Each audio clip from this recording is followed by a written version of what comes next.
কোনটো কেঞ্চাৰ মানে আপুনি দৰৱ দিয়ে? কেঞ্চাৰৰ পৰা আৰম্ভ কৰি এজন ব্যক্তিয়ে পাইলছ, মেলেৰিয়া, মেলিনা, হাঁফানি, ছুগাৰ, থাইৰয়ড, ইউৰিক এচিড, বাত বিষ, কিডনী ষ্টন, গলব্লাডাৰ ষ্টন, লিভাৰৰ প্ৰব্লেম, নাৰ্ভৰ problem, jaundice, allergy, gastric ulcer, ধাতুৰ ৰোগ, high blood pressure, low' blood pressure ইত্যাদি 46 বিধ বেমাৰ বনৌষধৰ জৰিয়তে তেখেতে ঠিক কৰি পেলাইছে।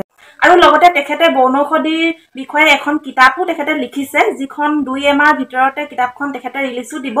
আৰু এতিয়া আহকচোন মই প্ৰথমে আপোনালোকৰ লগত পৰিচয় কৰি তেখেতৰ পৰা সকলোখিনি কথা জানিবলৈ চেষ্টা কৰোঁ। যিহেতু আপুনি ক'লে যে 46 বিধ বেমাৰৰ বনৌষধ আপুনি দিয়ে, মানে আপুনি কিমান দিনৰ পৰা দিয়ে বা ক'ত শিকিলে, ক'ৰবাত আপুনি অধ্যয়ন কৰিছিলে? কথাটো হ'ল কি, মানে আমাৰ এইটো যিমানবিলাক বনৌষধ দিয়া হয়, এই বনৌষধবিলাক আমাৰ পৰম্পৰাগতভাৱে আমাৰ বংশ পৰিয়ালত চলি অহা মানে ঔষধ।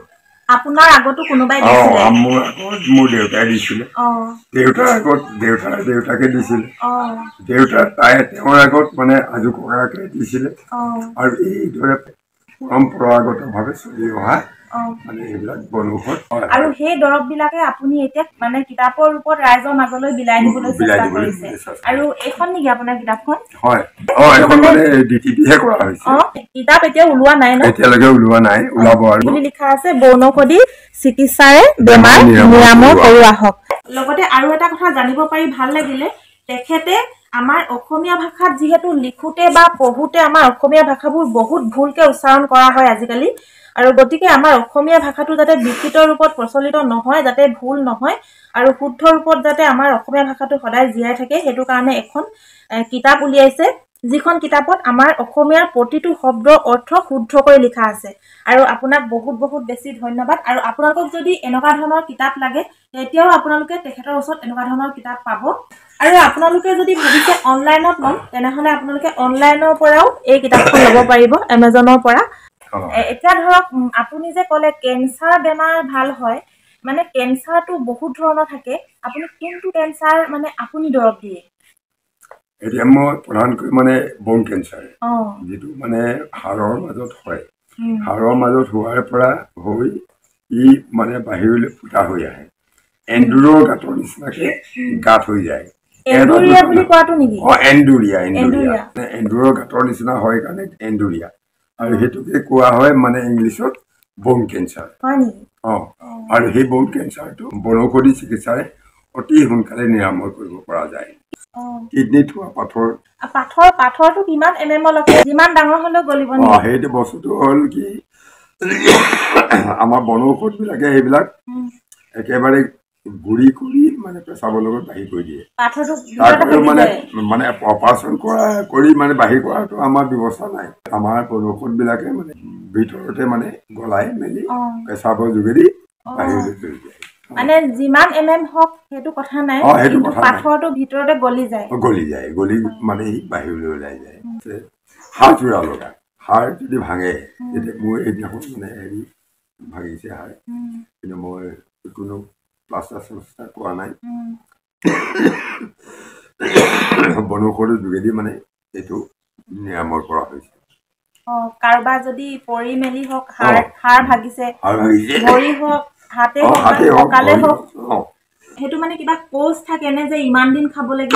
থাকে, বেমাৰলৈ থাকে। আৰু এতিয়া এই যিবোৰ মানে হাড়ৰ ভিতৰত যিটো কেলছিয়ামটো শুকাই যায়, হাড়ৰ ভিতৰত খোজ কাঢ়িব নোৱাৰে, সেইটো 40 দিন খাবই লাগিব। 40 দিন।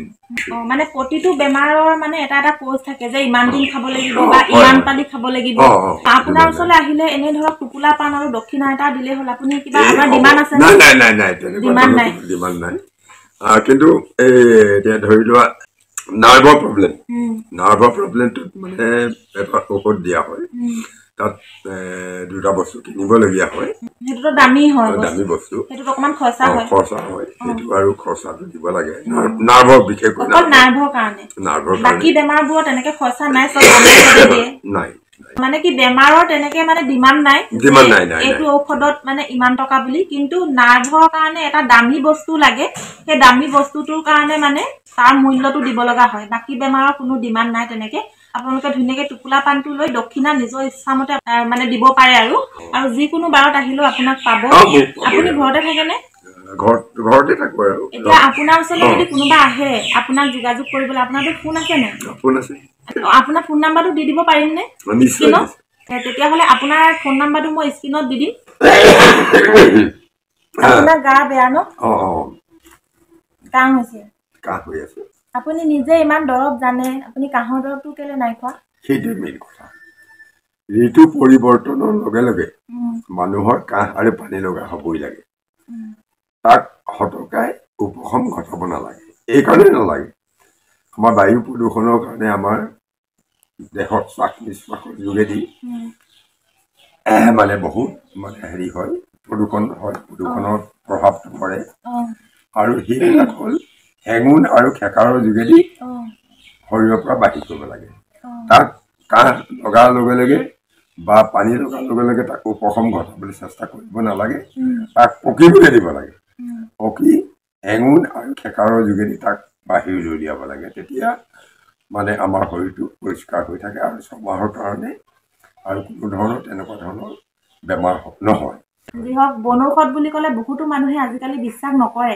কাৰণ এই সায়েন্সৰ যুগত বনপাত খিলানো কোনে বিশ্বাস কৰিব কাৰণ সায়েন্স ইমানেই বেছি আগবাঢ়ি গ'ল কাৰণ মানে একদম মানুহ মূৰ চুৰ ফালি গোটেই মগজু উলিয়াই মানুহ চিলাই যদি ভাল কৰিব পাৰিছে তেনেস্থলততো বনপাত খিলাটো বিশ্বাস কৰাটো অসম্ভৱ কিন্তু কিছুমান মানুহে এইটো কথা নাজানে যে যেতিয়া আগৰ দিনত মানে পুৰণা ঋষিমুনিৰ দিনত আৰু যেতিয়া সায়েন্স নাছিলে ধৰক তেতিয়াতো এইবোৰে দৰৱে মানুহৰ বেমাৰটো ভাল কৰিছিলে ন এতিয়া যিবোৰ আয়ুৰ্বেদিক দৰৱ আয়ুৰ্বেদিক বুটো এইবোৰে হয় বনৌষধে হয় ন কিন্তু আমি যে আয়ুৰ্বেদিক দৰৱটো যে মাৰ্কেটত কিনিবলৈ পায় বুলি যে সেইটো বিশ্বাস কৰোঁ কাৰণ সেইটো পইচা দি আমি কিনি আনো এইটো আকৌ মাৰ্কেটত কিনিবলৈ নাপায় সেইকাৰণে বিশ্বাস নকৰোঁ বস্তু একেটাই কিন্তু সেইটো আমি বজাৰৰ পৰা কিনি আনো এইটো আমি মানে ভেলু নিদিওঁ তাৰমানে পাৰ্থক্যটো সেইটোৱে আচলতে মানে কথাটো হ'ল কি অসমত মানে মুতিবলৈ জেগা নাই বুলি কয় বনৌষধ ইমানেই বনৌষধ বেছি প্ৰতিজোপা বনতে বোলে অকল অসম বুলিয়ে নহয় গোটেই উত্তৰ পূৰ্বাঞ্চলত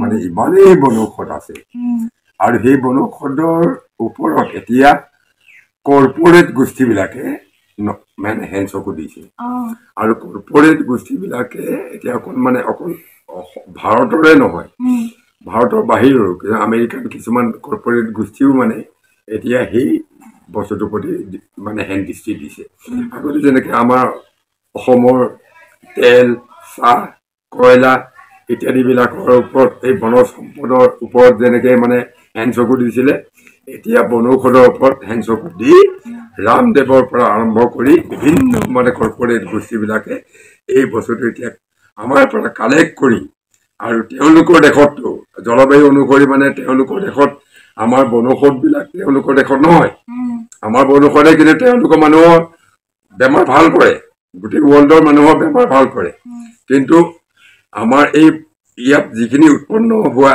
হয় বনৌষধ কিন্তু এই বনৌষধবিলাক পৃথিৱীৰ আন জেগাত নহয় গতিকে তেওঁলোকে আমাৰ এই অঞ্চলৰ মাটি হাজাৰ হাজাৰ হেক্টৰ মাটি লিজত লৈ তেওঁলোকে এই বনৌষধবিলাক উৎপন্ন কৰি বিশ্ব বজাৰ দখল কৰিছে তেতিয়াহ'লে ভাবিছো আমাৰ বনৌষধৰ যদি মানে গুণাগুণ নাই তেতিয়াহ'লে সেই কৰ্পৰেট গোষ্ঠীবিলাকে ইমান কৰোৰ টকা কিমান বিলিয়ন মিলিয়ন টকা খৰচ কৰি আমাৰ ইয়াত তেওঁলোকে এইটো নকৰিলেহেঁতেন আৰু বহুত বেছি ভাল লাগিলে যিহেতু মই প্ৰতিটো বেমাৰৰ বিষয়ে বহলাই আপোনালোকক ক'ব নোৱাৰো যে কোনটো বেমাৰ কেনেকুৱা লক্ষণ ক'বতো নোৱাৰো মাত্ৰ বেমাৰৰ নামখিনি ক'লো তো আপোনালোকে যদি এনেকুৱা ধৰণৰ বেমাৰত ভুগি আছে আপোনালোকে এই কন্টেক্ট নাম্বাৰটোত ফোন কৰি তেখেতৰ লগত কথা পাতি ল'ব পাৰে আপোনাৰ ঠিকনাটো মই অকণমান এনে জনাই দিছোঁ ডিব্ৰুগড় ডিষ্ট্ৰিক্টৰ এই ঠাইখিনিৰ নাম কি বুলি কয় ডিব্ৰুগড় ডিষ্ট্ৰিক্টৰ টিংখাঙৰ কুঁৱৰীগাঁও হয় আৰু তেখেতৰ নাম্বাৰটোতো মই দিছোঁৱেই